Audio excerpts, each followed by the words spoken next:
네, 좋으신 하나님 감사합니다. 오늘 우리 말씀학교 청년반 이 시간을 통해서 또 말씀을 깊이 묵상하게 하시고 영국케 하시고 그래서 하나님의 그 마음과 뜻을 보게 하셔서 감사합니다. 성령 하나님 오셔서 친히 가르치시고 하나님 우리가 배우는 일에 하나님 우리가 마음을 드리고 또 우리가 힘을 다하여서 주의 마음과 뜻 가운데 함께 나아갈 수 있도록 이 시간 주님 섭리하시고 함께하여 주옵소서.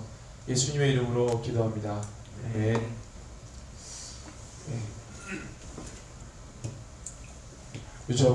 지난주에 이사야 부분 했었는데 이사야 총 66장인데 간단하게 구조를 좀 언급하고 넘어갈게요. 이사야는 지난주에 다 얘기를 했으니까 이사야 1장에서 39장이 첫 번째 단락이라고 하면 40장에서 55장 56에서 66장 이렇게 세 단락으로 나눠요. 이 부분이 구약의 여러가지 내용들이라고 볼 수 있고 그 다음에 이것이 예수 그리스도 여호와의 종이라고 표현된 그 다음에 이 부분을 성령 이렇게 좀 나눌 수 있습니다.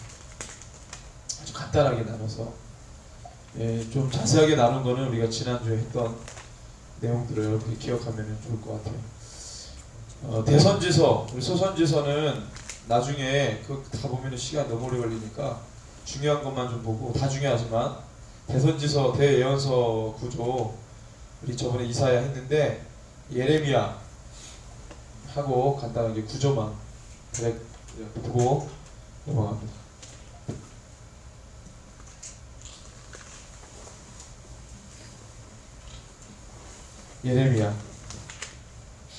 예레미야 총 52장인데요.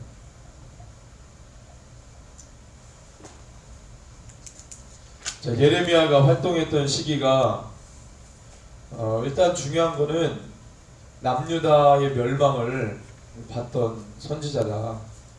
그래서 남유다의 멸망을 보기도 했지만 그의 사역의 대부분이 심판을 선포하는 거였어요. 근데 이거는 뭘 전제로 하냐면 돌아오는 것.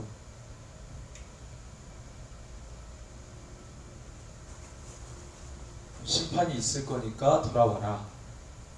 그거였어요. 심판이 있을 거라는 거는 사실이고 기정사실이고 이거는 진행되는 건데 이때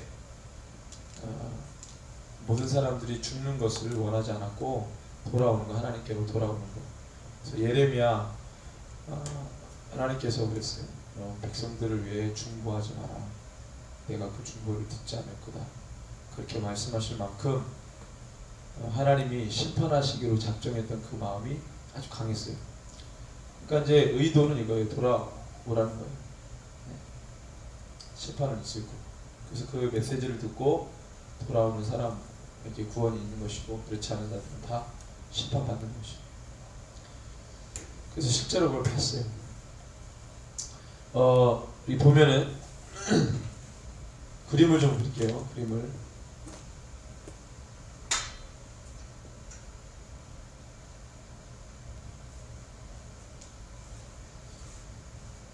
처음에 1장에서 5장까지 이 시대를 보면 요시야 시대,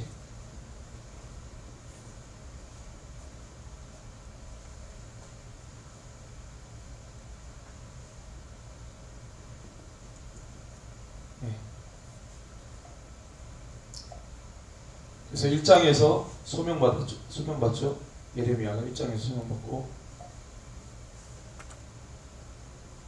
5장에 보니까 우리 한번 보면서 봅시다. 예레미야 5장 이사야 다음에 1장에서 소명받고 5장에 보니까 계속해서 말씀하시는 게 민족의 부패함. 그래서 죄를 지은 그 백성이 용서받을 길이 없다, 뭐 이런 메시지가, 얼마나 죄가 부패하면 그런 메시지를 전했겠어요. 그래서 민족의 부패. 그래서 6장, 원래 이제 6장, 요시야 시대가 6장까지가 요시야 시대에 있었던 사회 악이라든가 민족의 죄를 이야기했어요. 그 다음에 이제 10장, 25장 5개씩 좀 나눠서, 그래서 10장을 보면 중간에 한 7장을 봅시다. 7장 잘못된 성전신앙이 나오는데,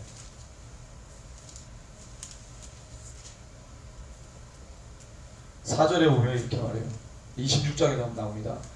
너희는 이것이 여호와의 성전이라 여호와의 성전이라 여호와의 성전이라 하는 거짓말을 믿지 말라.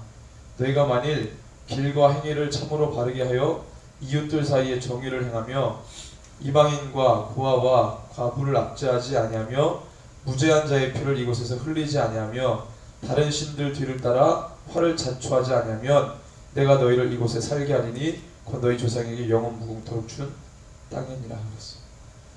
처음에 언급한 것은, 자, 이것을 여호와의 성전이라 하는 거짓말을 몇 절이야?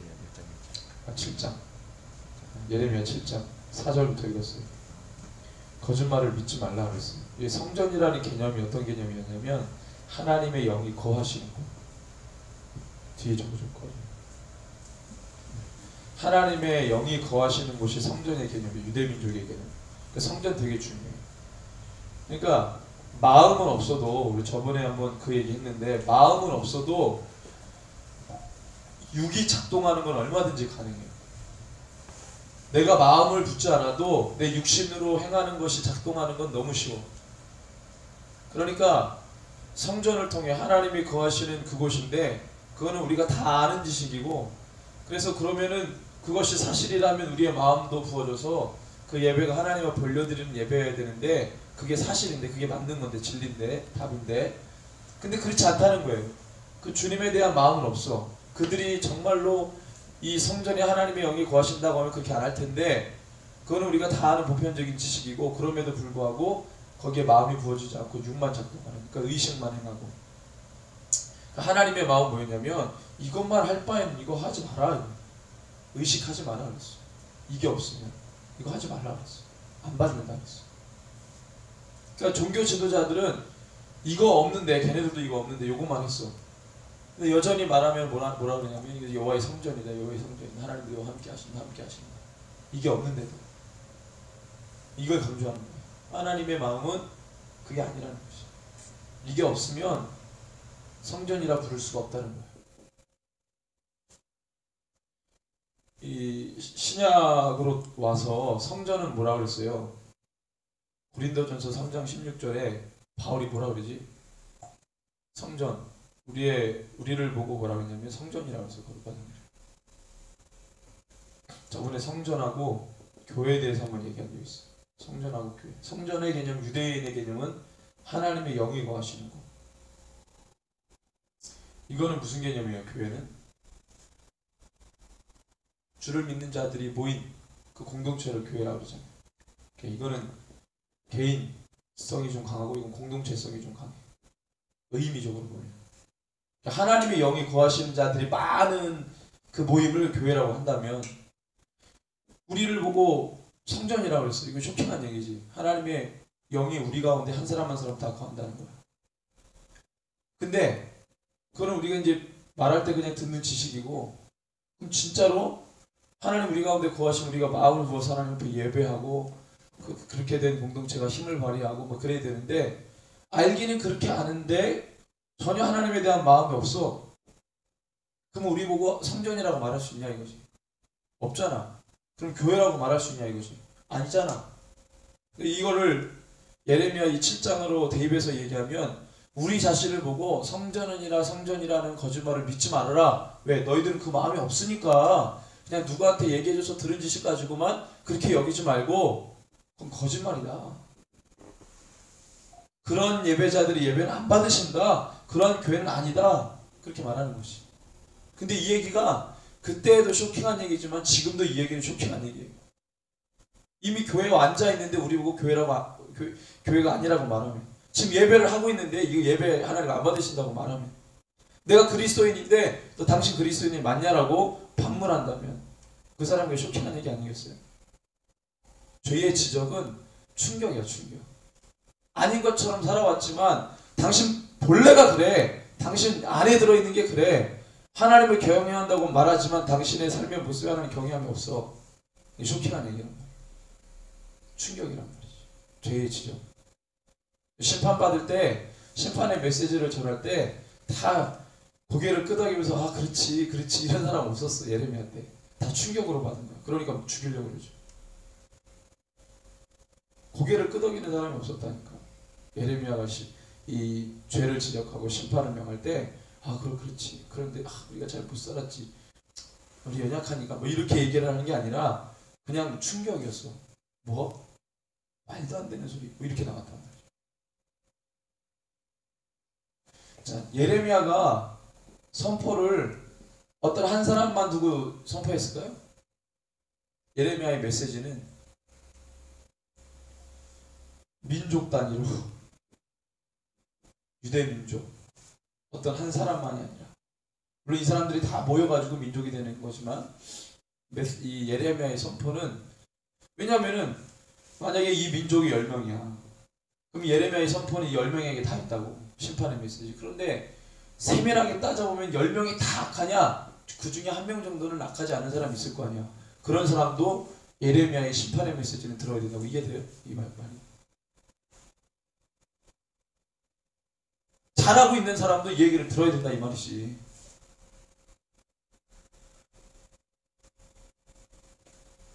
예수님께서 그 주의 초림을 예비한 사람이 누가 있냐? 없다라고 한다면 누가복음 2장에 나오는 안나하고 시몬은 뭐냐고. 그런 사람도 있었잖아. 심판의 메시지를 다 듣는데 그 다 듣는 사람들 중에서도 잘하는 사람도 있었다. 그런 사람들도 심판의 메시지를 듣지. 물론 그 심판이 그들에게 가시화되진 않지. 믿음이 있었기 때문에. 듣긴 들었지만 진짜 그게 현실로 나타나는 사람이 있어. 또 그렇지 않은 사람이 있고. 잘했던, 늘 주님을 붙들고 잘해왔던 사람은 심판의 메시지 들어도 기쁜 거야. 아, 이제 그때가 됐구나. 근데 그렇지 않은 사람은 심판의 메시지 들으면 간이 떨리고 심장이 떨려. 그런 거죠. 그래서 예레미야의 메시지는 한 개개인, 잘못한 사람 한 개개인에 향한 메시지가 아니고 전체 민족을 향한 메시지였어요. 그러니까 예레미야 말씀을 읽고 이거 뭐 다 죽어야 돼? 뭐 이렇게 묵상할 필요는 없어요. 근데 대부분 선지자들이 메시지들이 다 그랬어. 막 이렇게 다 나빴어. 야 너 그래도 너는 잘한다. 뭐 이런 메시지가 없어요. 설사 이런 사람이 있다 하더라도 그냥 그 시대의 정서와 민족의 어떤 악의 정서를 달리고 있을 때 그냥 야 돌아와야 돼. 잘하고 있는 사람도 이 메시지를 들어야 되는 거지. 대부분 선지자들의 메시지가 그랬어요. 지금도 이 선지자적인 메시지를 선포하는 목사님들의 대부분 메시지를 들어보면 대부분 이런 식이에요. 그래서 이 한국교회에 대해서 메시지, 또 민족과 열방에 대한 메시지, 그런 메시지를 대부분 이런다.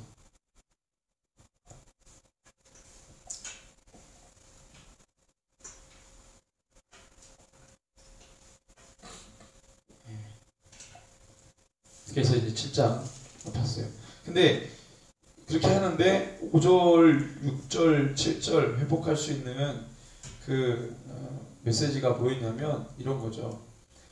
너희가 만일 이렇게 하면은 회복될 거다. 너희가 만일 길과 행위를 참으로 바르게 하여 이웃들 사이에 정의를 행하고 이방인과 고아와 과부를 압제하지 아니하며 무죄한 자의 피를 이곳에서 흘리지 아니하며 다른 신들 뒤를 따라 화를 자초하지 아니하면 내가 너희를 이곳에 살게 하리니 곧 너희 조상의 영원 무토를 준다 이랬어. 그러니까 어떻게 하면 회복이 됩니까? 이 회복의 내용이 5절 6절 이거잖아요. 이웃들 사이에 정의를 행해라. 이방인과 고아와 과부를 압제하지 말라. 무죄한 자의 피를 이곳에 흘리지 아니하며 다른 신들을 따라 바로 자초하지 아니하면 그랬어요. 이 종교적인 민족이에요. 종교적인 민족인데 그 종교적인 민족이 하나님만 섬기면 문제가 없어. 이 종교적인 민족이 하나님을 잘 섬기다가 나중에 외도해가지고 바람을 핀 거지. 다른 신들에게 우상 섬기고. 그 종교적인 열심이 기본으로 깔려있는 민족인데 그 열심으로 하나님만 섬기면 문제가 안 됐는데 그 열심으로 우상을 섬겨버렸어. 외도했단 말이에요. 바람 폈어. 어떻게 됩니까? 하나님을 섬기는 신앙의 정서하고 우상을 섬기는 이 종교의 정서하고는 굉장히 차이가 있습니다. 하나님을 섬기는 신앙의 정서는 테마가 거룩이에요. 거룩. 하나님을 섬기는데 이방 우상들이나 이런 개념이 없어요. 그러니까 하나님의 사랑과 하나님의 공의와 하나님의 은혜와 이런 인애와 자비와 이런 것들이 우리가 이 거룩이란 말은 우리 관이 깨끗하면 그게 그대로 이렇게 흘러온다고. 근데 얘네는 이런 개념이 없잖아. 그러니까 우리 관이 더러운 거야. 그러니까 원래도 나쁜 놈이지만 관이 더러워졌잖아. 뭐 좋은 게 나오겠냐고. 다 쓰레기 같은 게 나오는 거지. 이 원래 이 우상의 목적도 별로 안 좋은 거지만 우리도 똑같은 레벨로 만들어놔서 다 지저분하고 쓰레기같이. 더러운 게 나오니까 더러운 게 뭘 흘러가도 이건 더러운 거야. 근데 하나님의 것은 하나님은 사랑이시고 공의가 있으시고 은혜와 자비와 인애가 신실하시고 이런 좋은 것들이 우리의 이 깨끗한 관을 통해서 내려오면 흘러가잖아. 다른 사람에게 사랑이 전달되잖아. 인애가 전달되고 좋은 것들이 전달되고 그럼 그것이 나타난다. 그럼 이 사람들이 이 관을 보고 하나님을 경험해. 그러니까 이 사람들이 우리를 보고 하나님을 경험해. 그러니까 우리가 굉장히 중요한 거지. 그래서 과부를 하나님에 대한 마음이 낮은 자들에게 임하는데 야 너를 통해서 사회의 이 약자들 너를 통해서 사회에 버림받은 자들 죄인들이라고 여기는 자들 왜? 얘는 다 하나님의 형상으로 지음받았으니까 다 주님께로 회복돼야 되잖아. 근데 회복을 어떻게 시키냐? 이렇게 좋은 게 너희들의 거룩의 이 관을 타고 이렇게 흘러와서 회복돼서 와야 되는데 이게 안 되냐? 이게 완전히 원천봉쇄된 거. 이거 우상 자체가 더러운 거니까. 이런 개념이 없지. 그게 달라요. 그래서 하나님 섬기지 않은 이 종교의 열심을 가지고 살아나는 삶이 개판이라고. 더럽고 지저분하고 그런 거지. 자기 마음대로 사는 거. 다르잖아요. 그러니까 원래 하나님의 이게 정상적인 구도라고 한다면 이게 하나님 원래 의도하신 정상적인 구도라고 한다면 그래서 우리가 이게 깨끗하지 않으면 안 되는 거죠. 이게 깨끗하지 안 되는 거지. 그래서 요게 이제 우리라고 한다면 이게 이제 거룩해야 되는 거고 그 다음에 이거를 해야 되는 사명을 알아야 되는 거지. 네. 그죠? 교회는 이걸 많이 강조했고 다른 선교단체는 이런 걸 많이 강조했고 근데 교회가 이거를 강조했는데 제대로 강조했냐? 또 아니야. 제대로 하면 또 상관없는데 이걸 강조하면 이게 바로 이렇게 흘러가거든요. 근데 이걸 제대로 안 하니까 이게 흘러 안 갔어. 그냥 종교적인 이게 이렇게 흘러왔어.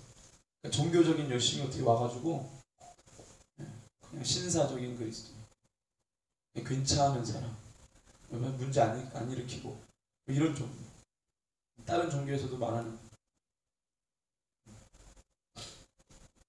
이걸 정말로 왜 거룩해야 되는지 왜 사명을 감당해야 되는지 이런 질문들을 계속하면 이게 이제 이렇게 연결되는 거죠.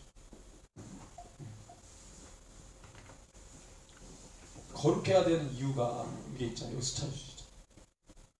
사명 감당하는데 어떻게 이렇게 서로 연결되어 있잖아요.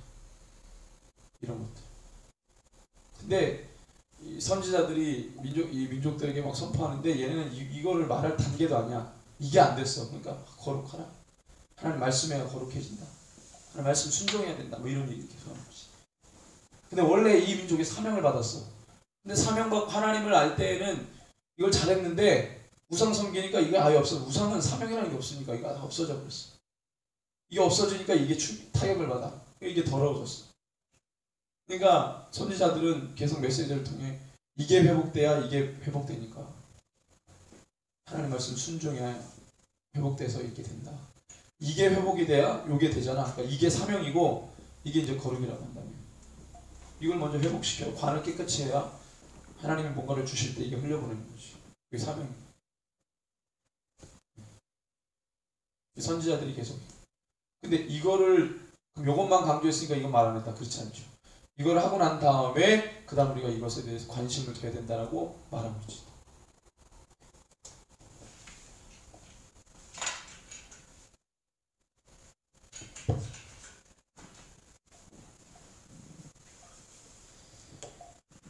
그 다음에 이제 7장에 보면은 우상숭배 16절부터 쭉 보면은 우상숭배와 거짓된 예배 당시에 제사의식을 다 엉터리로 하는 엉터리라고 하셨고 8장 4절에서 7절 역시 펜 있으면 박스를 이렇게 좀 색깔 있는 빨간색이나 이런 것도 치워주는데 4절에서 7절 보면 이렇게 있습니다.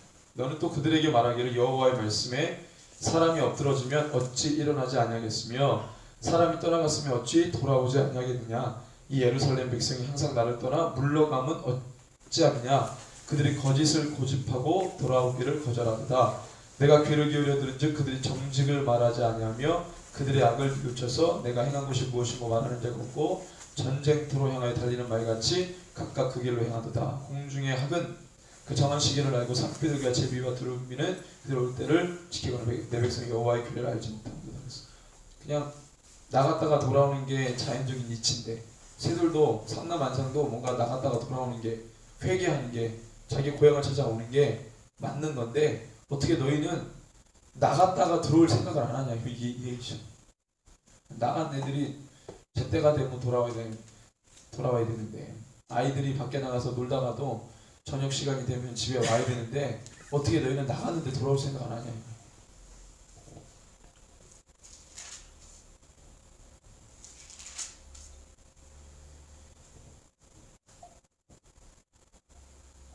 그래서 이 10장이 결론입니다. 10장이 결론. 그래서 모든 우상들은 죽어있는 거고 나는 살아있는 존재다. 6절에서 7절 빨간색으로 아니면 색깔 있는 걸로 박스를 한번 쳐보면 될 것 같아요. 6절 7절 여호와여 주와 같으니 없나이다. 주는 크시니 주의 이름이 그 권능으로 말미암아 크십니다. 이방 사람들의 왕이시여 주를 경외하지 아니할 자가 누구리까. 이는 주께 당연한 일이라. 여러 나라와 여러 왕국들의 지혜로운 자들 가운데 주와 같으니 없습니다. 하나님은 유대민족의 왕만이 아니시라 모든 세계 열방의 왕이시라는 것을 이야기합니다. 그 다음에 10절 또 박스 좀 쳤으면 좋겠고 오직 여호와는 참 하나님이시요 살아계신 하나님이시요 영원한 왕이시라. 그 진노하심에 땅이 진동하며 그 분노하심을 이방이 능히 당하지 못한다. 16절 야곱의 분깃은 이같지 아니하시니 그는 만물의 조성자요 이스라엘은 그의 기업에 집하라. 그 이름 만군의 여호와시니라 했어요. 이 결론이에요. 10장. 그러니까 계속 그러니까 너희들 죄 왜 이렇게 지었어? 우상 숭배하네. 그러면 안 되지. 쭉 얘기했어. 일목요연하게 이 이스라엘 백성들의 죄를 막 얘기했어. 그러니까 그리고 난 다음에 내린 결론은 이 우상들은 다 죽어있는 거고 우리가 믿는 하나님 참 하나님이야. 정신 차려. 하나님 편에서는 굉장히 자존심 상하는 결론을 내는 거지. 어떻게 하나님이 정말 먼지보다 못한 그 우상들하고 비교가 되면서 그 비교를 해야 하나님이 드러나냐고. 얼마나 자존심 상해. 비교할 거리도 안 되는 애들이랑 비교해놓고 하나님이 강조되는 거, 이거는 하나님 편에서 정말 자존심 상하는 거예요. 근데 그렇게 할 수밖에 없어. 그거 아니고서는 하나님에 대해서 우리의 이 제한적인 언어로 표현으로 하나님에 대해서 이야기할 수가 없어. 너무 안타까운 것이. 그거 말고 또 좋은 표현이 있으면 했으면 좋겠는데 그거밖에 없는 거야. 비교를 해야 주님이 드러나. 얼마나 우리 언어적 한계가 있어. 표현의 한계가 있고. 비교할 거리도 안 되는 애들하고 비교 붙여가지고 하나님이 드러나. 정말 잘준다. 어쨌든 간에 10장이 결론이었어요. 이거 이야기하려고 하는 것이. 자, 그래서 시대는 1장에서 6장이 여호와의 시대, 요시야 왕의 시대고 7장이라고 한다면 7장부터 20장까지가 20장 있습니다. 쭉 20장까지가 여호야긴 시대.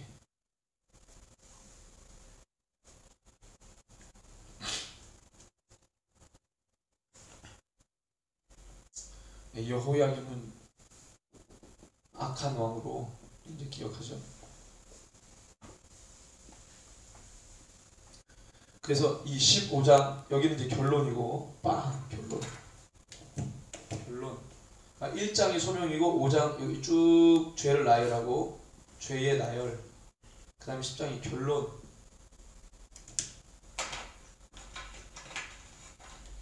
결론에서 하나님을 강조.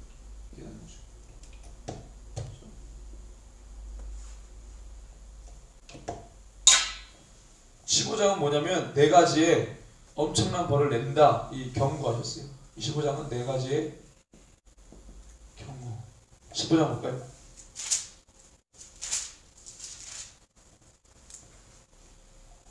(3절에) 보면 15장 3절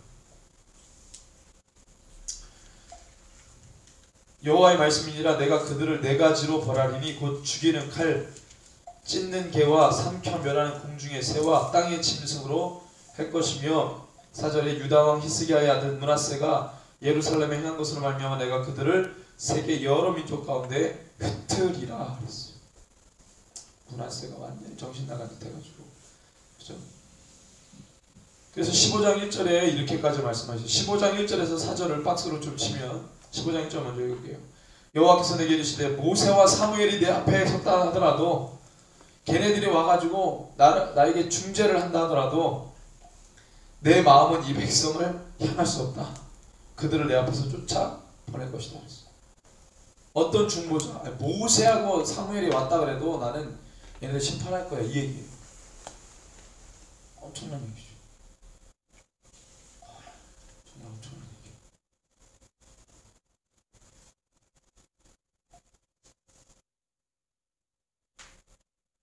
2절을 같이 한번 읽어볼까요? 2절 시작.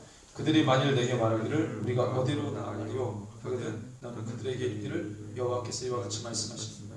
죽을 자는 죽음으로 나아가고 칼을 받을 자는 칼로 나아가고 기근을 당할 자는 기근으로 나아가고 포로될 자는 포로됨으로 나아갈지니라 하셨다.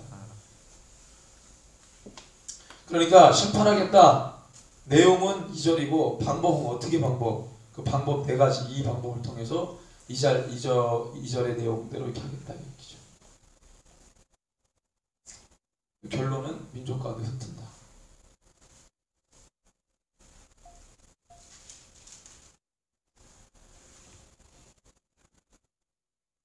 자, 20장 봅시다. 20장.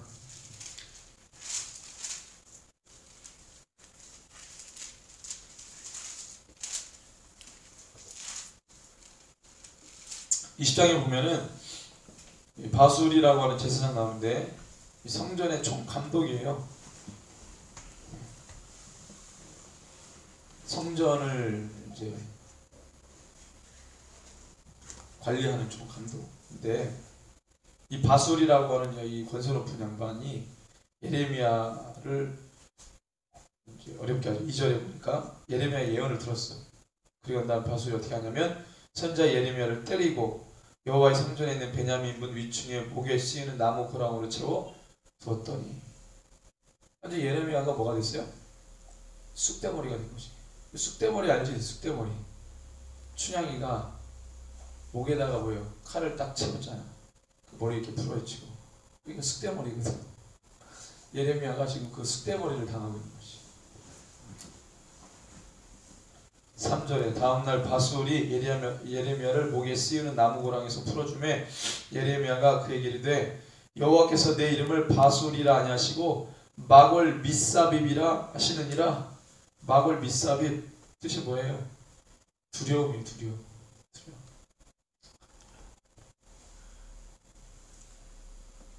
여호와께서 이와 같이 말씀하시되 보라 내가 너와 내 모든 친구에게 두려움이 되게 하리니 그들이 그들의 원수들의 칼에 엎드러질 것이요 내 눈은 그것을 볼 것이며 내가 온 유다를 바벨론 왕의 손에 넘기리니 그가 그들을 사로잡아 바벨론으로 옮겨 칼로 죽이리라.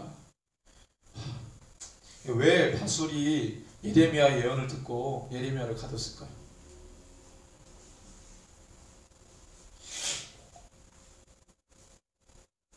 예레미야가 바벨론에 의해서 무너진다고 계속 예언했어요. 심판받을 거다. 근데 다른 사람들은 어떻게 다 받아들였어요? 절대 그런 일 없을 것이다. 어떻게 우리가 그 바벨론, 하나님이 우리를 지켜주시는데 성전이 있고 하나님이 여기 거하시는 곳이 여기 있는데 어떻게 하나님이 감히 우리를 저 하나님을 알지도 못하는 저 이방인 손에 우리를 넘기겠냐 이거예요. 공격은 좀 받을 수 있어. 공격은 숱하게 받았으니까. 그렇지만 우리가 포로로 완전히 폭삭 망한다고? 성전이 무너진다고? 그런 말도 안 되는, 우리를 뭐 흩은다고 열방으로? 그런 말도 안 되는 소리. 뭐 공격은 받을 수 있어. 이스라엘 역사 보면은 공격 많이 받았잖아. 공격받는 거야. 뭐 그렇지만 무너져. 말도 안 되는 거지. 공격을 받는다 하더라도 하나님 우리 지켜줘. 그때까지 그랬어. 많은 제국들이 와가지고 우리를 침략하고 공격했지. 그렇지만 우리 망하지 않았다고. 뭐 이런 식으로.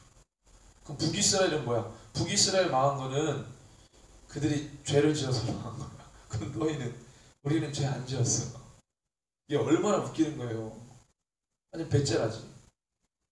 선지자가 볼 때는 그놈이나 똑같은 놈인데 50보 100보인데 걔네들이 죽은 것은 그들의 죄 때문에 죽은 거고 우리는 제대로 하고 있다 이거야.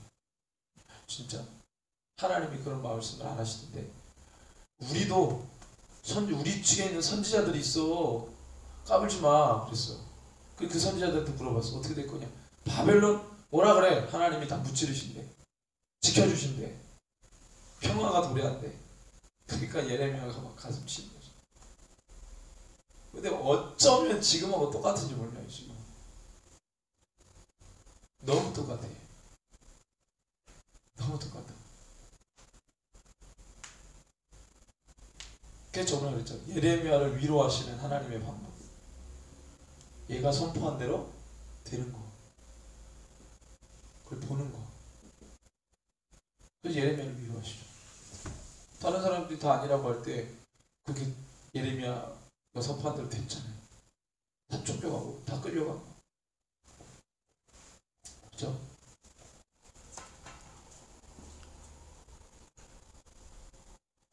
근데 고난의 시기가 있었어. 고난의 시기. 그러니까 예레미야가 선포하고 내년에 예레미야가 선포하고 뭐 2년 후에 뭐 5년 후에라도 괜찮아요.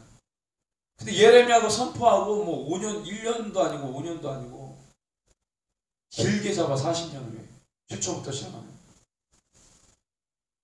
당장 될 일도 아니야. 그러니까 10년 20년 거봐라 너가 한 게 다 거짓말 아니냐. 이런 비난을 받을 수밖에 없는 거지. 사람들은 당장 내일 뭔가 일어나기를 원하잖아. 마야의 달력 2012년까지 땡 치면 다 멸망한다 그랬어. 근데 또 어떤 학자가 아예 그게 아니고 2012년도까지 그 걔네들이 만든 달력이 그때 돌아간 거고 다음에 또 새로운 뭔가 있대. 이렇게 또 얘기하죠. 어쨌든 간에 뭔가 일어나길 바라는 거야 사람들이. 그래가지고 막 중국의 어떤 사람이 노아의 방주 비슷한 뭘 만들어가지고 거기에다 뭘 다 쟁여놨어. 멸망하면은 그거 타고 살아남으려고. 그 다음에 뭐 어디 안데스 계곡에 중국의 어디 산에 미국의 어디 뭐에 막 사람들이 막 벙커를 만들고 별짓을 다 하는 거지. 뭔 일이 일어나길 바라는 거야. 당장. 심리들이 그런 거야. 근데 안 일어났어. 그러니까 막 비난하고 겉봐라 네 말이 거짓말이다. 하나님이 너에게 말씀 주신 게 맞냐. 그 고난을 다 참아내고. 그래서 이 말씀에 보면은 17장 14절에서 18절 이렇게 말합니다. 여호와여 주는 나의 찬송이시오니 나를 고치소서. 그리하시면 내가 낫겠나이다. 나를 구원하소서. 그리하시면 내가 구원을 얻으리이다. 보라 그들이 내게 이르기를 여호와의 말씀이 어디 있느냐 이제 임하게 할지어다 하나이다. 나는 목자의 직분에서 물러가지 아니하고 주를 따라 싸우며 재앙의 날도 내가 원하지 아니하였음을 주께서 아시는구나. 내 입술에서 나온 것이 주의 목전에 있나이다. 주는 내게 두려움이 되지 마옵소서. 재앙의 날에 주는 나의 피난처시니 나를 박해하는 자로 치욕을 당하게 하시고 나로 치욕을 당하게 마옵소서. 그들은 놀라게 하시고 나는 놀라게 하지 마시옵소서. 재앙의 날에 그들에게 임하게 하시며 배나되는 멸망으로 그들을 멸하소서. 왜 이 고백을 하는 줄 알아요? 이 고백의 느낌을 좀 보면 처음에 14절 이걸 우리가 딱 받을 때 뭐 찬송이라는 단어가 나왔으니까 막 기쁨으로 하나님 앞에 고백한 거가 아니에요. 단순하게 찬양이라 찬송이라고 하는 단어나 이런 것들이 나왔다고 그 마음에 기쁘고 즐겁고 뭐 이런 게 아니라 나를 고치소서 그리하시면 내가 낫겠나이다. 회복의 의미 와 묵상하면서 근데 예레미야가 정작 이 고백할 때는 막 죽겠는 마음을 한 거예요. 죽겠는 마음. 보라 그들이 내게 이르기를 여호와의 말씀이 어디 있느냐 이제 임하게 할지어다. 조롱받은 거예요. 야 너가 했던 거 다 거짓말이지. 안 일어나잖아. 언제 일어날 건데 안 일어나잖아. 너 정말 하나님 말씀 받은 거 맞아? 너 하나님 말씀 받았다고 해봐. 이제 조롱을 듣는 거야.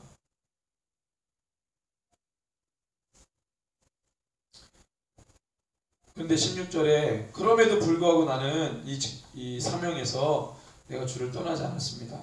그리고 재앙의 날도 내가 원하지 아니하였음을 주께서 아시는 바라. 이 표현에 어떤 의미를 담고 있냐면 예레미야가 하나님의 말씀을 받아서 이 민족이 멸망한다고 선포했지만 정말 이 유대 사람인 예레미야가 그걸 정말 원할까요? 하나님의 말씀을 받아 선포했지만 그런 일이 안 일어났으면 좋겠다고 하는 게 본심이었겠지. 그런데 주시는 하나님의 말씀은 멸망한다고 말해요. 아니 이럴 수 있어.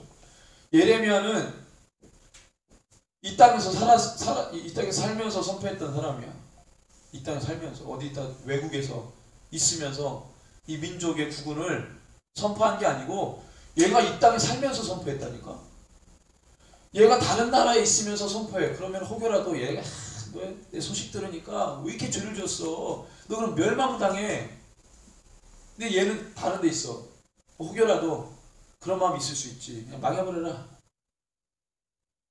근데 얘는 여기 있단 말이야. 여기 땅에 살면서 심판난다고 선포했어. 그 마음이 정말 그랬으면 좋겠다는 마음이 있겠냐고. 그러니까 이런 고백이 나오는 거예요. 재앙의 날도 내가 원하지 아니하였음을 주께서 아시는구나. 내 입술에서 나온 것이 주의 목전. 이거 다 하나님이 시켜서 한 거잖아요. 당신이 말하게 해서 한 거잖아요. 저 원래는 이거 원치 않았어요. 이 사람들이 원하는 것처럼 그런 일이 안 일어났으면 저도 좋겠어요. 근데 이거 심판은 하나님이 나에게 말씀하게 하신 거잖아요.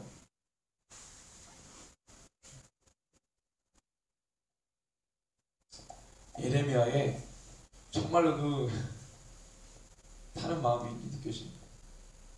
주는 내게 두려움이 되지 마옵소서. 재앙의 날에 주는 나의 피난처십니다. 근데 27절부터는 느낌이 어떤 느낌이에요? 받은 게 맞거든. 사실이거든. 그렇게 될 거거든. 그러니까 정말로 그때 내가 이렇게 고생하니까 좀 알아주세요. 뭐 이런 느낌인 거지. 그런 고난을 당하면서도 예레미야가 진짜 받았으니까 그렇게 될 거라는 걸 알아. 근데 막 주위에서 자꾸 그러니까 힘든 거지. 정말로 그때 저의 이 어려움들을 기억하사 다른 사람에게 그 재앙들이 다 임하고 이런 마음들이 나오는 거죠.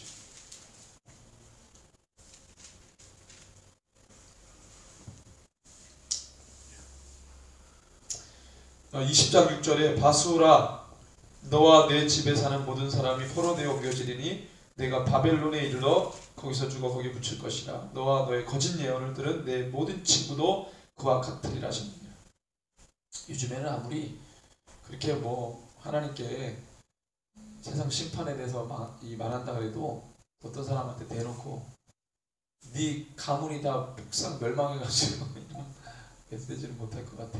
아니 아무튼 간에 이 민족의 심판 마지막 때 하나님께서 성경에 기록한 그 일들이 그대로 일어날 건데 지금도 마찬가지예요. 지금도. 그런 일이 일어나지 않았으면 좋겠지만 하나님이 작정하신 바 그런 일이 일어날 건데 교회가 어떻게 준비하고 대처하고 깨어있어 그리스도인들 한 사람 한 사람이 그 세상에 파도처럼 밀려오는 그 일들을 어떻게 감당할 수 있을까? 여전히 그거는 숙제예요. 숙제.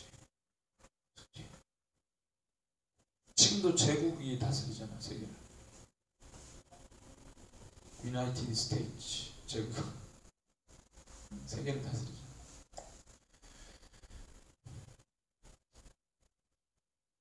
그 다음에 21장, 22장, 21장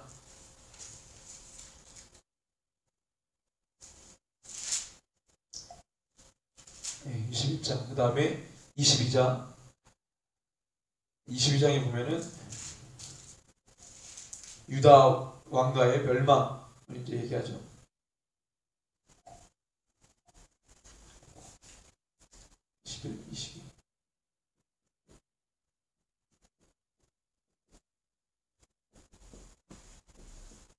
네.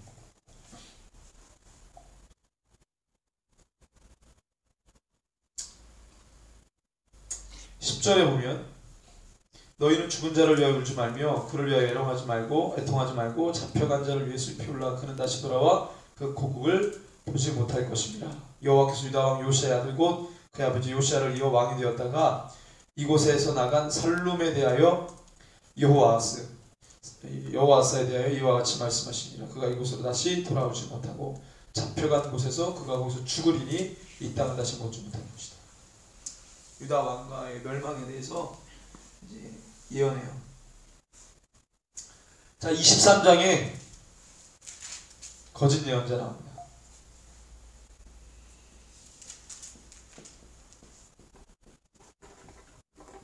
거짓 예언자.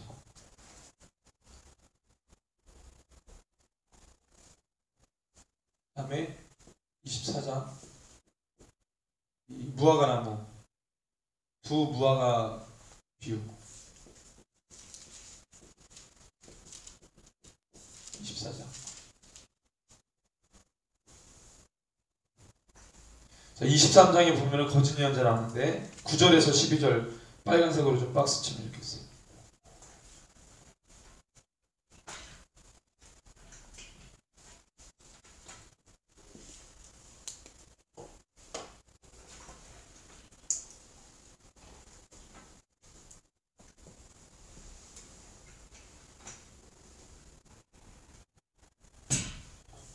읽어봅시다. 9절에서 12절 시작.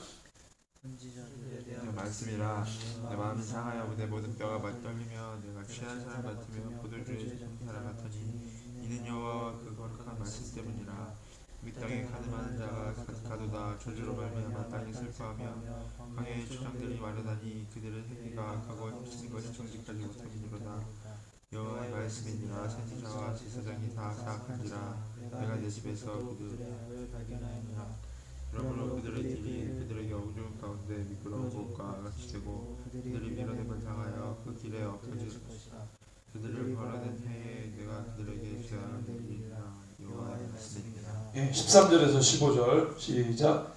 내가 사마리아 선지자들 가운데 우매함을 보았나니 그들은 바알을 의지하고 예언하며 내 백성 이스라엘을 그릇되게 하였고 내가 예루살렘 선지자들 가운데도 가증한 일을 보았나니 그들은 간음을 행하며 불순하며 악을 행하는 자의 손을 강하게 하여 사람으로 그 안에서 기능이 없게 하였은즉 그들은 다 내가 부서서 공과 다름이 없고 그 주민은 고무라와 다름이 없습니다. 15절. 그러므로 만군의 여호와께서 선지자에 대하여 이같이 말씀하시니라. 보라 내가 그들에게 죽을 먹이며 독을 마시게 하리니 이는 사악이 그들은 선지자들로부터 나와서 온 땅에 퍼지리라 하시니라. 예, 거짓 예언자들에 관한 말씀인데 여호와의 말씀이니라. 그리고 11절에 선지자와 제사장이 다 사악하다. 내가 내 집에서도 그들의 악을 발견했다.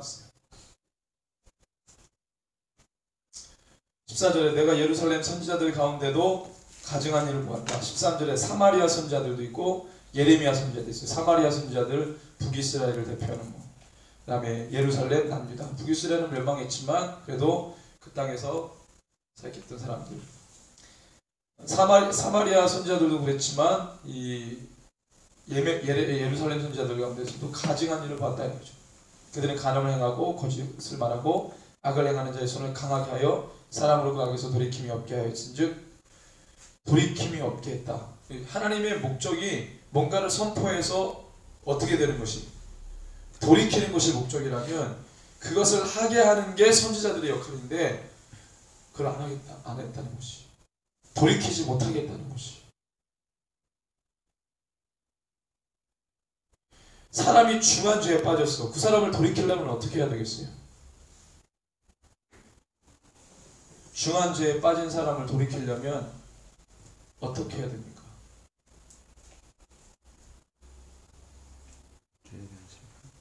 죄에 대해서 알게 해야 돼요. 너가 하고 있는 게 죄다는 것을 알려줘야지. 너가 하고 있는 게 죄야. 잘못됐어.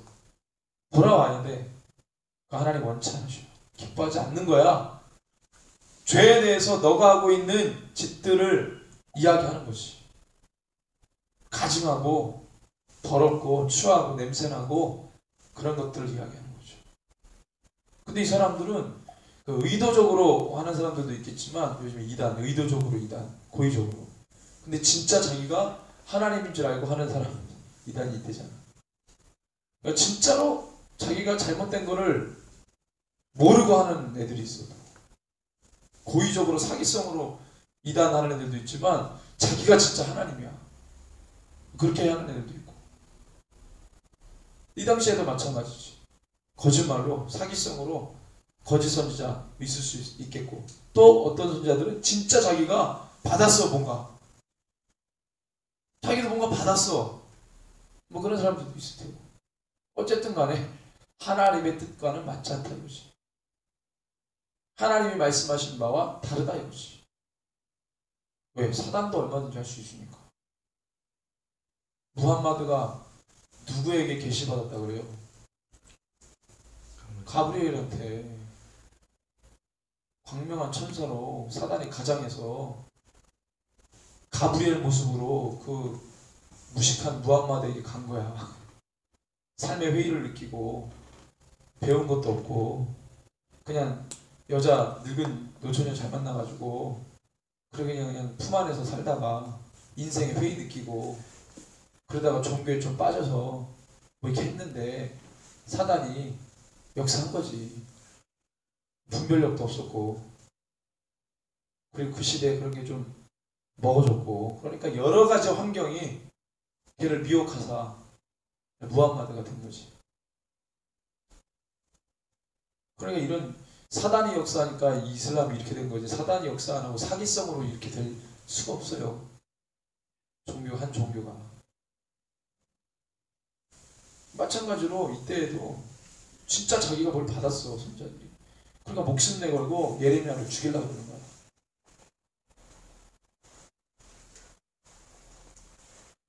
하나님이 소돔과 고모라하고 다를 바가 없다. 매한가지다. 그 다음에 25장 이렇게 해놨는데 이게 25장 11절 정점 25장 11절 중간에 23장 그래서 쭉 하는데 자 그래서 거짓 선지자들과 예레미야가 좀 다른 거는 뭐예요? 거짓 선지자와 예레미야 얘는 이제 심판을 명하고 거짓 선지자들은 샬롬이라는 샬롬 이거 거짓 선지자들 지들끼리 만나면 샬롬 평안하셨어요? 너무 좋아요. 기뻐요. 예레미야는 맨날 인상 쓰고 다녀. 막 지네들끼리 샬롬 그러면 예레미야 속은 막 터져나가. 뭐가 좋지? 이런 분위기예요. 그럼 주위에서 볼 때 얘가 진짜 같아, 얘가 진짜 같아. 얘 맨날 웃고 다녀. 얘 맨날 인상 쓰고 다녀. 맨날 울어. 울고 인상 쓰지 않으면 울고 막 그러고 있고 얘는 맨날 만나 샤이고 막 이러고 허그해주고 격려해주고 사랑합니다, 축복합니다 이러지. 애들 지네끼리 벌 쇼를 다 해요. 하나님 우리 보호해 주실 거예요. 영원한 사랑 할렐루야 이러고 맨날 인생 속을 심판 어쩌고 얘기하고 세상 다 무너질 거야. 쫓겨갈 거야. 그리고 힘을 막 종교 바수울 같은 애 이런 애들이 막 여기다 힘을 실어줘. 막. 그렇지. 그 다음에 세상 권력자들이 막 위정자들이 남유다 위정자들에다 힘을 실어줘. 얘는 편이 없어. 보이지 않는 하나님이 편이야. 죽을 맛이지. 여기는 보이는 편이 수두룩한데 보이지 않는 하나님. 보이지 않는 하나님이 내가 그의 힘이 되어주고 예레미야 밤에 어떻게 어떤 말 여기는 맨날 거기서 선지자님 오늘 좋은 말씀 부탁드려요. 뭐 이런 위정자들이 와가지고 막 거기서 무릎 꿇고 그렇죠. 하나님 우리 도우시죠. 그러면 서로 박수 한번 하고 잘 될 겁니다. 화이팅. 맨날 독방에 앉아가지고 이런 분위기예요. 죽을 맛이지. 여러분들 같으면 여기 사역하겠어? 나도만 가지. 이렇게 될 줄로 믿습니다. 아멘. 목사님이 예레미야 1년 묵상하고 죽는 줄 알았어요. 진짜 하나님이 그렇게 역사하시는 거예요. 죽을 맛이야. 도망가고 싶더라고. 예레미야 이런 얘네는 샬롬이야. 얘는 심판이고. 근데 하나님이 얘는 진짜야. 얘는 가짜야. 사람들이 느끼는 게 얘는 부담스러워. 얘네는 너무 좋아. 뭐라 그럴까? 감당이 돼. 좋아. 기뻐. 감동받아. 얘는 사람들이 또! 뭐 이러면서 예레미야 딱 지나가면 손가락 쳐. 또 저 얘기. 심판. 사람들이 막 너무 싫은 거야. 부담. 그래서 예레미야가 뭐라 그러냐면 33절에 23장 33절 그 전에 이거 봅시다. 25절부터 쭉 읽을게요. 내 이름으로 거짓을 예언하는 선지자들의 말에 내가 꿈을 꾸었다. 꿈을 꾸었다고 말하는 것을 내가 들었더라. 거짓 선지자들이 저 제가 꿈을 꿨는데요. 할렐루야. 사람들이 듣지도 않았어 내용을. 아멘. 좋은 것 꾸셨겠지. 근데 그 얘기를 하나님이 들으신 거예요. 그리고 내 이름으로 거짓을 예언하는 선지자들의 말에 내가 꿈을 꾸었다 말하는 것을 내가 들었다. 거짓을 예언하는 선지자들이 언제까지 이 마음을 품겠느냐. 그들은 그 마음에 간교한 것을 예언한다. 그들이 서로 꿈꾼 것을 말하니 그 생각인즉 그들의 조상들이 바알로 말미암아 내 이름을 잊어버린 것 같이 내 백성으로 내 이름을 잊게 하려 함이로다. 이게 무슨 말이에요? 하나님은 걔네들 뭘 꿨냐 이게 중요한 게 아니고 저들이 하는 짓거리가 그냥 행태가 선지자들의 역할은 뭐예요? 사람들로 하여금 하나님을 알게 하는 게 선지자들의 역할이고 하나님께 돌아오게 하는 게. 근데 얘네들은 지금 그걸 안 하고 있고 꿈을 꿨는데 막 이러면서 하나님을 알게 하는 게 아니라 자기네들이 막 올라가는 거야. 자기네들이. 얘가 죽어버려. 이거 심판하면 얘가 죽어. 근데 나중에는 진짜 될 거니까 하나님이 드러나거든. 얘는 이것도 저것도 아니야. 지만 드러나. 말하고 있는 그 사람만 드러나는 거야. 그러니까 사람들이 얘한테 주목해. 하나님께 주목하는 게 아니라 얘한테 주목하는 거야. 하나님이 그렇게 써요. 하나님 그렇게 씁니다. 상대적으로 진짜를 말하는 예레미야는 얘는 죽고 얘는 없어져 버리고 사람들이 얘 무시하니까 나중에 그렇게 될 건데 그렇게 되면 하나님만 올라가는 거지.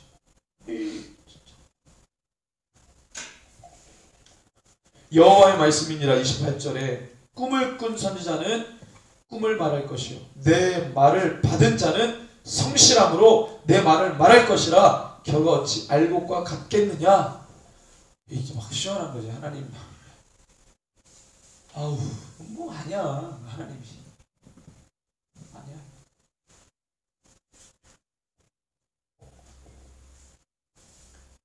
그래서 여호와의 말씀이니라. 내 말이 불 같지 않느냐. 바위를 쳐서 부서뜨리는 방망이 같지 않냐. 이 뒤에서 뭐예요? 심판. 내 말이 떨어지면 그대로 될 거야. 계시록에서 예수님을 뭐라고 표현하는 줄 알아요? 여러 가지 예수님의 표현 중에 철장. 철장이 무슨 뜻인지 알아요?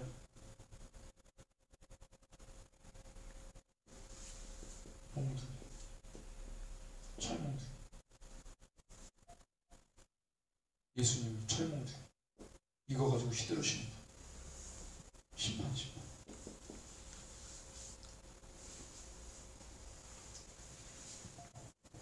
그래서 30절 32절에 여호와의 말씀이라 그러므로 보라 서로 내 말을 도둑질하는 선자들을 내가 치리라. 여호와의 말씀이니라 보라 그들이 혀를 놀려 여호와가 말씀하셨다 하는 선자들을 내가 치리라. 여호와의 말씀이니라 보라 거짓 꿈을 예언하여 이루며 거짓과 헛된 자만으로 내 백성을 미혹하게 하는 자를 내가 치리라. 내가 그들을 보내지 아니하였으며 명령하지 아니하였느니 그들은 이 백성이 아무 유익이 없느니라. 여호와의 말씀이니라.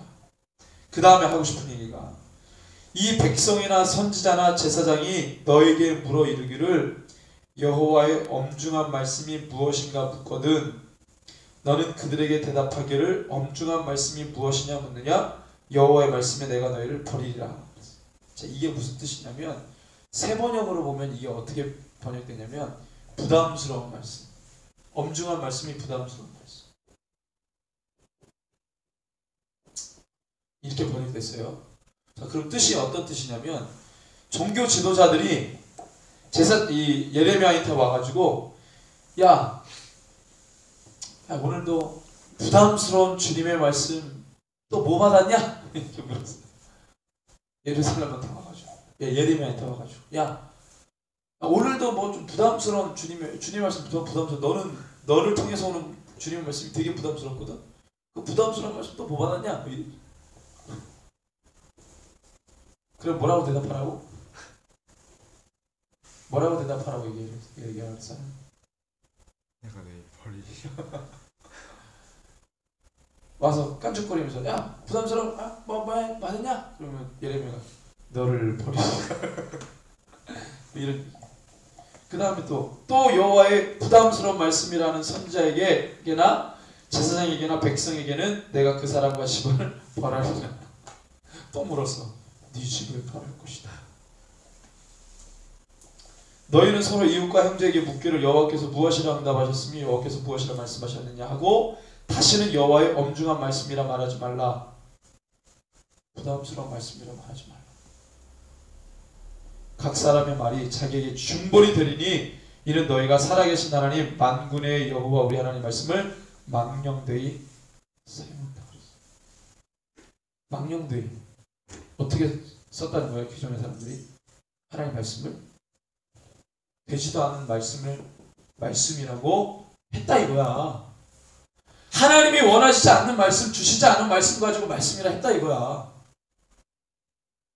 감히 하나님이 말하지 않았어. 전달해주지 않았어. 하라고 전혀 어떤 것도 없었어.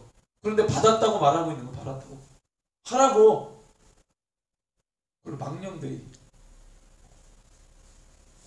사용했다 이것이. 너는 또 선자에게 말하기를 여호와께서 너에게 무엇이라 대답하셨으며 여호와께서 야 또 뭐 줬냐? 하나님 너에게 뭐 줬냐? 말씀. 너희는 여호와의 엄중한 말씀이라 말하도다. 부담스러운 말씀이라고 여겼다 이것이. 그러므로 여호와께서 이와 같이 말씀하시되 내가 너희에게 사람을 보내어 이 말씀은 여호와의 엄중한 말씀이니 너희는 말하지 말라 했으나 너희가 여호와의 엄중한 말씀이라 하였은즉 그렇게 하지 말라 그랬는데 또 와가지고 그 말을 했다 이거야. 내가 너희를 온전히 잊어버리며 내가 너희와 너희 조상들에게 준 이 성을 내 앞에서 내버려 너희는 영원한 지옥과 잊지 못할 영원 수치를 당하게 하리라 하였다. 그러니까 결론이 이거예요. 너가 하나님의 말씀을 부담스럽게 여겼다면 정말로 너의 삶 가운데 부담스러운 일이 일어날 거다 이 얘기야. 요즘에 성도들이 이런 메시지를 들으면 부담스럽게 여기잖아요. 그럼 그 삶에 진짜 부담스러운 역사가 일어난다고. 하나님의 말씀이 이게 진짜면 떨어졌어. 그럼 막 이거 가지고 막 고민하면서 기도하면서 아파야 되는데 부담스러워. 또 저 얘기 그러면 진짜 그 인생에 부담스러운 역사가 일어나는 거야. 엄청난 얘기를 하는 거야. 근데 어쩜 지금하고 똑같냐 이거지. 2000년, 4000년, 3000년 전에도 이랬어요. 3000년 전에도. 지금 시대가 더 좋아졌잖아. 사람들이 살기가 더 좋아졌잖아. 사람들이 더 편한 거 좋아하잖아. 시대가 어려우니까 더 좋아지기를 원하잖아. 그런데 성경은 반대야. 세상은 더 좋아지고 더 나아지는 것 같고, 그런데 삶의 편차는 어려워져. 근데 성경에 보니까 마지막 때 때가 되면 엄청난 환란이 있어. 죄에 대한 심판. 그래서 마지막 때를 달려가면 달려갈수록 쏟아지는 메시지인데 어디를 집중해요? 심판. 하나님의 관심은 과학기술의 발달? 그거 없어요. 하나님의 관심. 인류의 편리성? 관심 없어요. 당신이 말씀하신 성경이 어떻게 성취되느냐, 교회가 어떻게 반응하고 있느냐, 이게 하나님의 관심이지. 저 사람이 잘 되고 성공하고 잘 먹고, 그게 하나님 관심이 없다니까.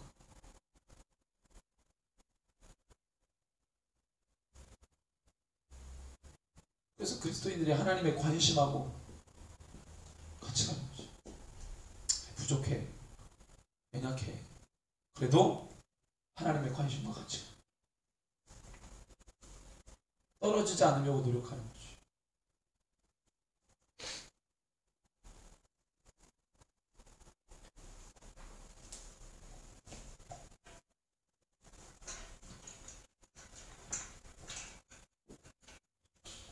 그 다음에 무화과 두 강줄이 보면은, 이거는 이 비유가 원래 여기만 나오는 게 아니고 예레미야서 전체에 몇 번 나와요. 근데 쉽게 말해 이 비유의 결론은 뭐냐? 그러니까 야, 심판할게. 비유의 강도가 처음에 심판할 거야. 심판할 거야. 쭉 이거 봐라. 심판한다니까? 진짜 심판할 거야. 이거예요, 비유가. 결론은 심판할 거야. 처음에서 못 알아들었어. 심판한다니까? 못 알아들었어. 쭉 이거 봐라. 심판한다고. 못 알아들었어. 진짜 심판할 거야. 비유가 이거예요. 비유의 내용이. 그러니까 이거는 이것만 보면 안 되고 다 봐야 되는데 시간상. 이제 25장 11절이 중요하지. 11절, 12, 13, 14까지 박스를 좀 쳐요.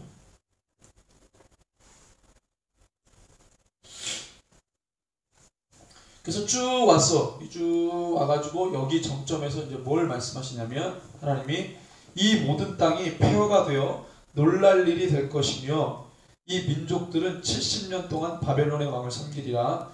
여호와의 말씀이니라. 70년이 끝나면 내가 바벨론의 왕과 그의 나라와 갈대아인의 땅을 그 죄악으로 말미암아 벌어요 영원히 폐허가 되게 하되 내가 그 땅을 향하여 선언한 바 곧 예레미야가 모든 민족을 향하여 예언하고 이 책에 기록한 나의 모든 말을 그 땅에 임하게 하리라. 그리하여 여러 민족과 큰 왕들이 그들로 자기들을 섬기게 할 것이나 나는 그들의 행위와 그들의 손이 행한 대로 갚으리라. 그랬어. 그래서 다 포로로 끌려간다 언급했고, 그 다음에 돌아올 것이다. 그리고 난 다음에 뭐예요? 바벨론을 심판할 거다. 그 말씀하신 거예요. 그래서 이제 바벨론 70년을 여기서 언급하지. 예레미야 25장 11절 기억해요. 바벨론 70년을 여기서 언급해요. 그래서 예레미야는 요거가 정점이에요. 요거. 바벨론 70년. 여러분들이 이 그림을 외우면, 이 그림을 여러분들이 외우고 있으면 예레미야의 흐름을 처음에 5장씩 끊어. 1장, 5장, 10장, 15, 20 끊고 1장에서 6장이 요시야 시대고 7장에서 20장이 여호야김 시대. 그래서 이제 소명장, 그다음에 죄의 어떤 나열들을 얘기하고 10장의 결론, 하나님이 드러나고 15장에서 4가지 경고하고 이렇게 쭉 하는 거예요. 이 20장에 뭐예요? 마골 밉사비. 종교 지도자와의 이거를 이제 상징하는 거예요. 바수라고 대치는. 그 다음에 25장에서 70년 얘기하는 것이. 예수님도 어땠어요? 예루살렘에 입성하고 난 다음에 어땠습니까? 종교 지도자들하고 대치해요. 마태복음 23장에 보면은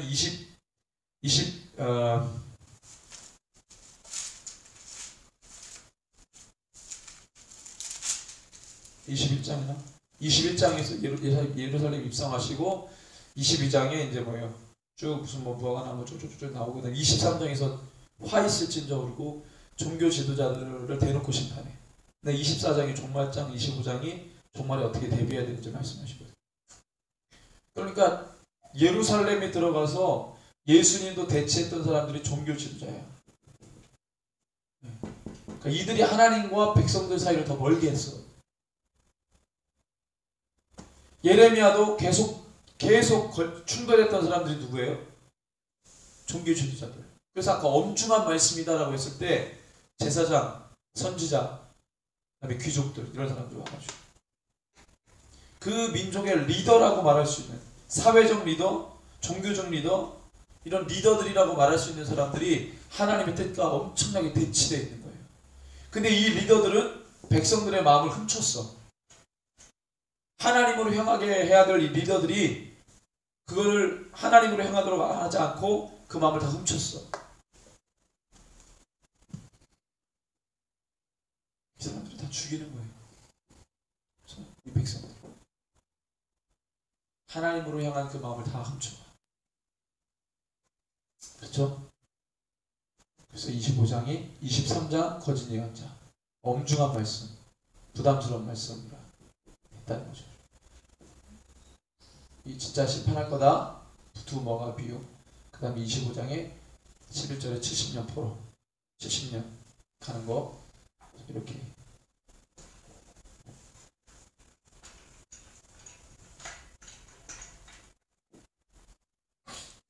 그 다음에 이제 29장 26, 27, 28 26, 27, 28 26장 보면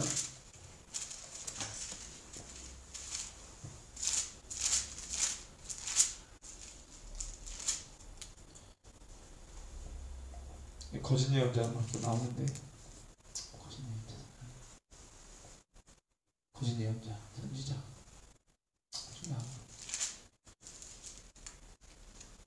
28장에 또 거짓 예언자.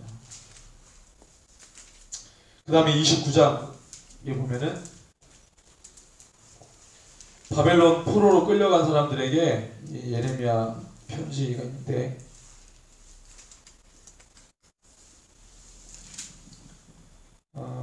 10절에서 14절을 붉은 박스로 한번 또 쳐주세요.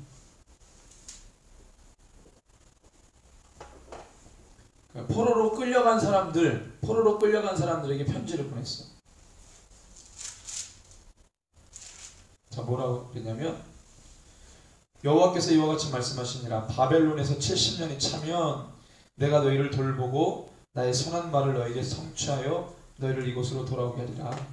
여호와의 말씀이니라. 너희를 향한 나의 생각을 내가 아나니 평안이요 재앙이 아니니 너희에게 미래와 희망을 주는 것이니라.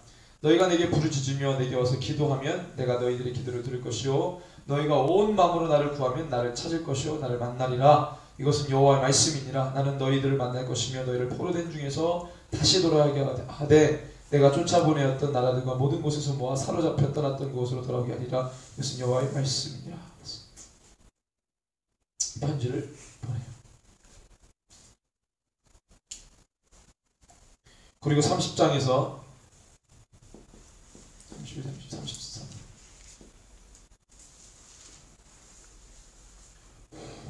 회복.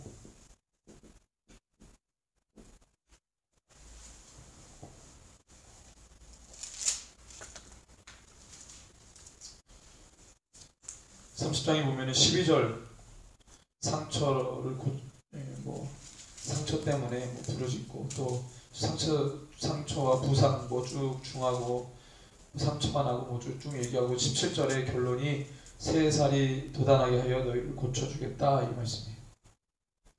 그 다음에 내 백성이 되고 22절에 30장 22절에 너희는 내 백성이 되겠고 나는 너희들의 하나님이 될 것이다 이 말씀하시죠. 31장의 1절 영월 말씀이라. 그때 내가 이스라엘 모든 종족의 하나님이 되고 그들은 내 백성이 될 것이다. 3절에 성경에서 딱 한 번 나오는 표현이 있는데 옛적에 여호와께서 나에게 나타나서 내가 영원한 사랑으로 너를 사랑하기에 인자함으로 너를 이끌었다 그랬어요. 영원한 사랑.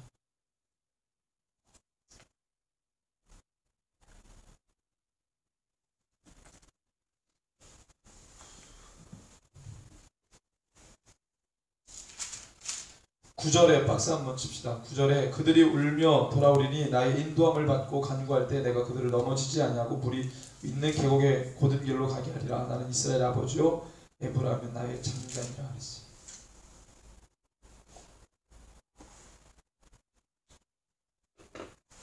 (33절) 31장 33절 박수 한번 치면 그러나 그날 후에 내가 이스라엘 집과 맺을 언약은 이러하니 곧 내가 나의 법을 그들의 속에 두며 그들의 마음에 기록하여 나는 그들의 하나님이 되고 그들은 내 백성이 될 것이라 그랬어요. 율법의 조문에 새긴 그 말씀이 아니라 우리 마음의 신비에 하나님의 말씀을 새기시겠다 그 말씀을 이때 주시요. 33절.